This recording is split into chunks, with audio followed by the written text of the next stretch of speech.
lebih liquid dan kemungkinan defaultnya juga rendah karena ada organ yang mengawasi transaksi ya. Berbeda kalau di kontrak forward. Kalau melakukan kontrak forward ya sudah putus antara saya dengan perusahaan falas kan, sudah selesai di situ. Sehingga kalau perusahaan falasnya kesulitan keuangan misalnya ya tidak, kemungkinan defaultnya tetap ada. Baik, ini contoh untuk ini ya, marking to market. Sehingga sebelum kontraknya tereksekusi dimungkinkan untuk terjadi pengeluaran dana. Ini contohnya, saudara bisa baca ya. Seorang investor membeli, kalau membeli berarti long position ya. Long position, satu kontrak futures euro pada pagi hari. Jadi kontraknya adalah kontrak euro dengan harga 200 yen per euro. Besarnya kontrak adalah euro. Jadi yang dibeli adalah euro ya. Yang dibeli euro, membelinya dengan yen. Yen mata uang Jepang ya. Kontraknya senilai berapa? 1000 ya. 1000. Jadi kalau nilai kontrak tidak ada perubahan harga adalah 1000 kali 200. Kontraknya 1000, kursnya 200, jadi 200 kali 1000, misalnya begitu. Tetapi ketika melakukan kontrak futures, ada yang disebut dengan marking to market. Marking to market. Kalau terjadi perubahan kurs di pasar, maka pembeli atau long position ini, investor pembeli harus menyesuaikan. Nah, ini juga perlu diposit ya. Baik, kurs atau harga futures yen per euro untuk 2 hari ke depan adalah sebagai berikut. Ini ketika melakukan transaksi ya, transaksi kursnya adalah 250 yen per euro. Jadi 1 euro bisa dibeli dengan harga 250. Tapi kontraknya 200 ini ya. Lalu besoknya di hari pertama ternyata kontraknya kursnya menjadi 160 per euro. 160 per euro. Di hari kedua 100 yen per euro. Lalu ada deposit yang harus dikeluarkan sebesar 100.000 yen dan saldo minimal adalah 100.000 yen. Besarnya deposit dan saldo minimal ini ditentukan oleh bursa ya, oleh bursa. Nah, ini juga kalau kontraknya kontrak falas, saudara investasi di falas akan sedikit berbeda dengan di bursa ya. Falas kalau kursnya turun drastis, uang investor nasabah bisa hilang, habis betul. Tapi kalau di bursa, ya tentunya risiko lalu berkorelasi positif dengan return ya. Kalau di bursa harga saham turun, di hold saja kan, ditahan, jangan dijual, karena kalau tidak dijual kan kerugiannya belum real, tapi masih potensi kerugian. Di hold, ditahan, nanti dilihat perkembangan bursa ya, jadi dijual ketika harga sahamnya meningkat menjadi baik. Baik, kita lanjutkan di kasus ini. Deposit diberikan pada waktu investor membeli kontrak tersebut. Kalau saudara membeli sebagai investor harus deposit sebesar 100.000 ya. Jika saldo minimal tidak terpenuhi, investor tersebut akan dipanggil oleh bursa yang disebut dengan margin call. Misalnya kalau kursnya lalu jadi jelek, kemudian setelah dikurskan tidak lagi bernilai 100.000, tapi kurang dari 100.000 gitu ya. Nah, kalau kurang dari 100.000 maka di bawah saldo minimal. Kalau di bawah saldo minimal, saudara akan dipanggil oleh bursa untuk menambah dana ya, supaya saldonya minimal tetap 100.000. Itu yang disebut dengan margin call. Dan diharuskan untuk menutup kekurangan tersebut. Ya, ini ketentuan untuk futures ya, di contoh yang simpel. Nah, lalu bagaimana mekanisme marking to marketnya? Marking to marketnya ini hari 0 di awal kontraknya ya, kurs futuresnya 200, kemudian depositnya saldonya 100 ya, karena ketika melakukan kontrak futures harus menyerahkan deposit senilai 100.000. Itu yang diserahkan oleh investor. Kemudian masih di hari ke-0 ternyata kursnya 250.000. Yennya menguat ya. Yennya menguat 250. Maaf, bukan nggak pakai itu. 250. Sehingga depositnya semula 100 menjadi 150.000 karena ada bukan yennya menguat, euronya yang menguat ya. Asalnya dari mana? Dari selisih kurs ini. Sekarang kursnya sore hari, ini awal, ini sore ya, masih di hari ke-0, masih hari ini kan, hari ke-0.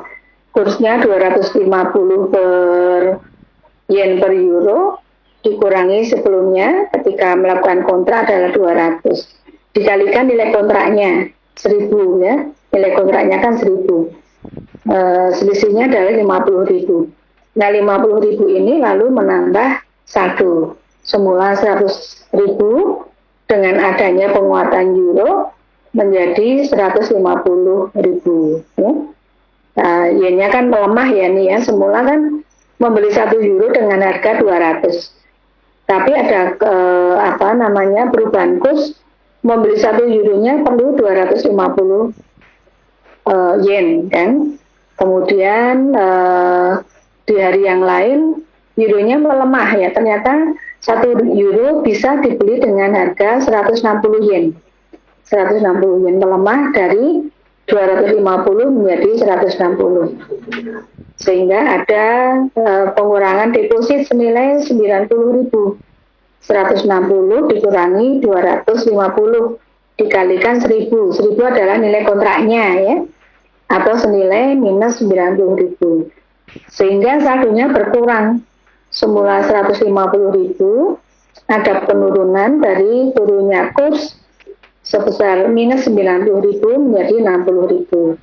Nah, karena saldo ini di bawah 100.000, sudah di bawah batas saldo minimal, maka bursa bisa melakukan margin call, memanggil investor untuk menambah dana ya, untuk menutupi saldo minimal. Margin call karena saldo yang terjadi di bawah saldo minimal sebesar 60.000. Lalu berarti investor harus memberikan deposit tambahan sebesar 40.000 yen ya, sehingga saldonya tetap 100.000. Lalu di hari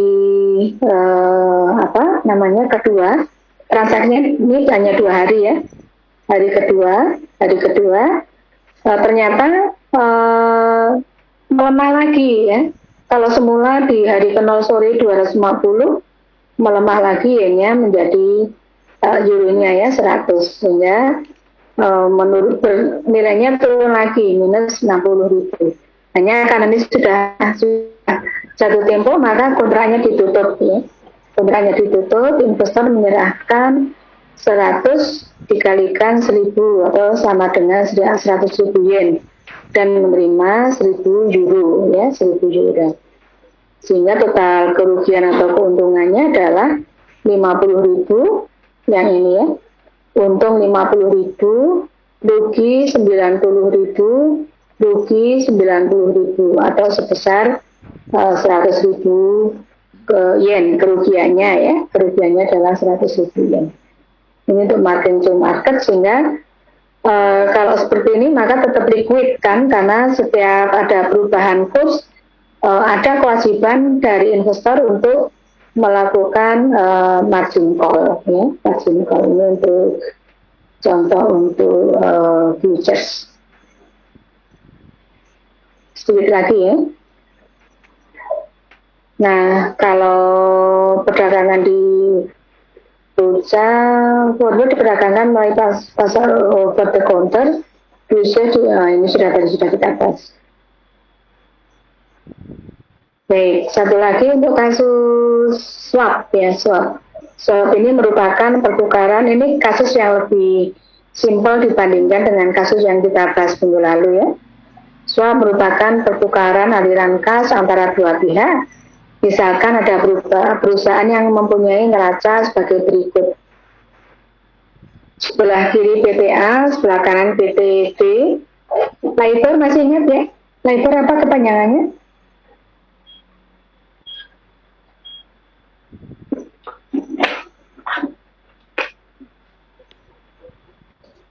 London Interbank Overrate, jadi tingkat bunga pinjaman antar bank di London.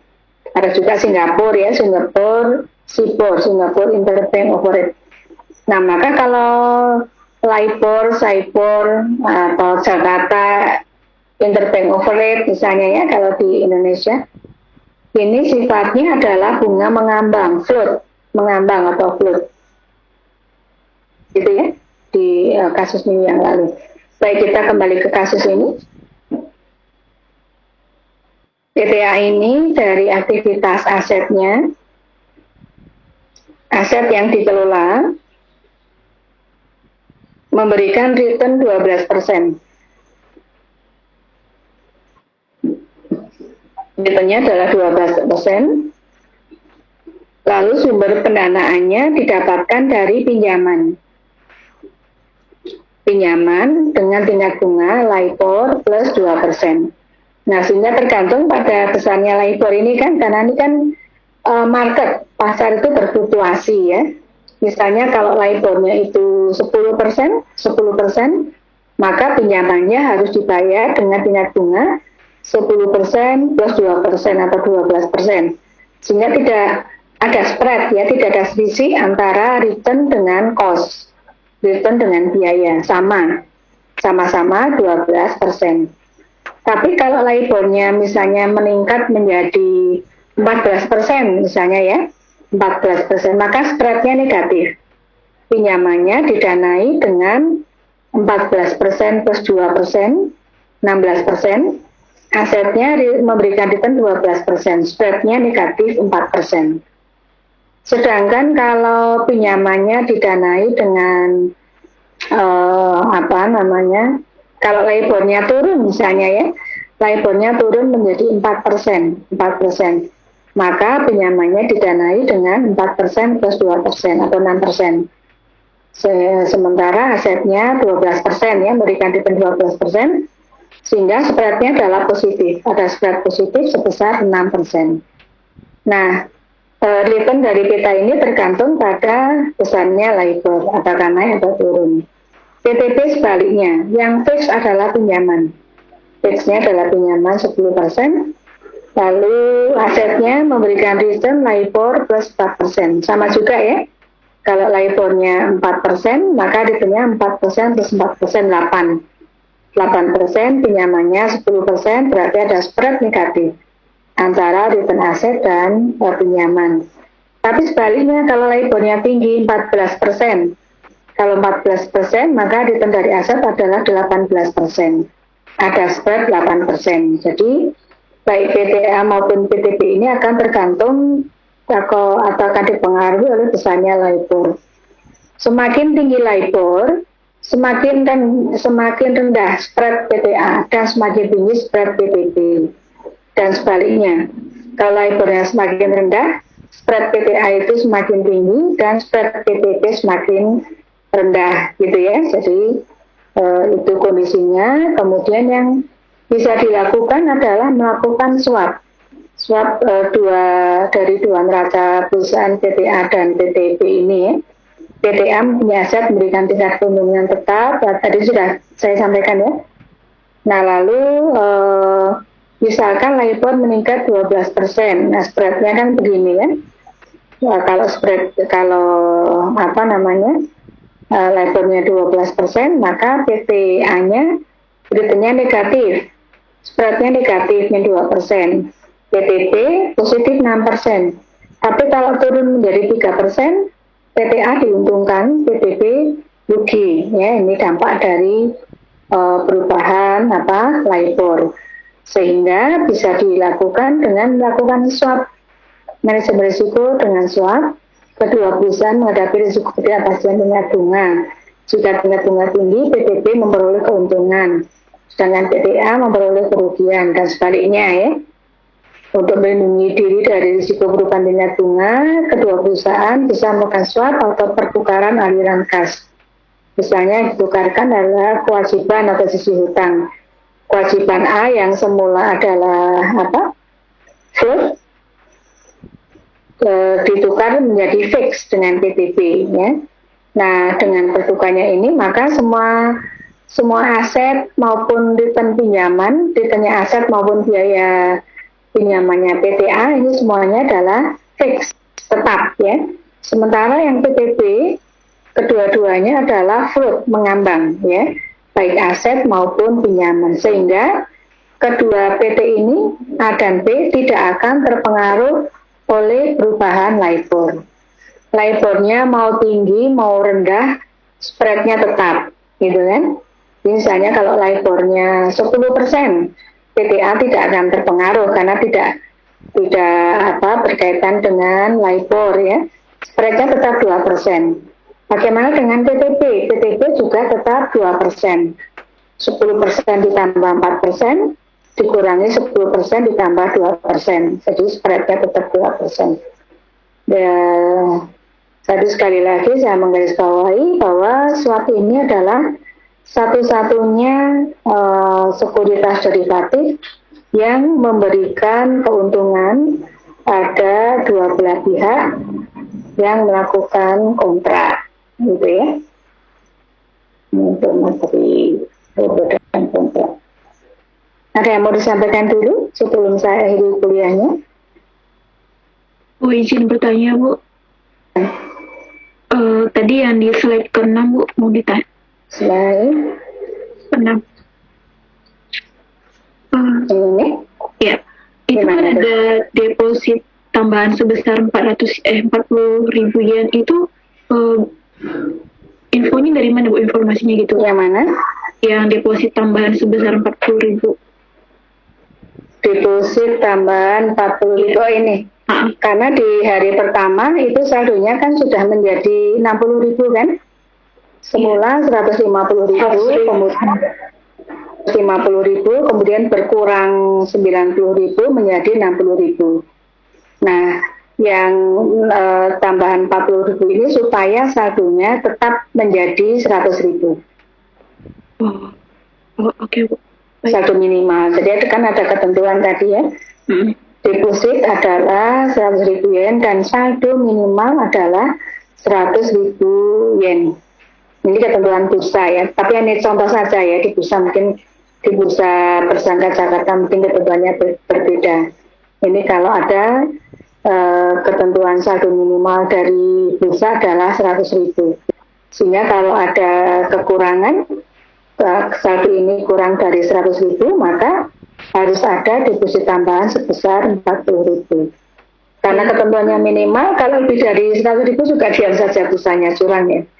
Ini kan ketika ini kan 150.000 tapi tidak dikembalikan pada investor, kan. Tapi kalau kurang, investor diminta untuk margin call. Jadi kalau tidak ada saldo minimalnya, tidak perlu masukkan angka yang itu, ya, Bu? Iya, tapi untuk futures ada yang disebut dengan mekanisme margin to market. Ini pada futures. Baik, Bu. Terima kasih, Bu. Sama-sama. Saya bagi ini dulu, ya, materi barusan.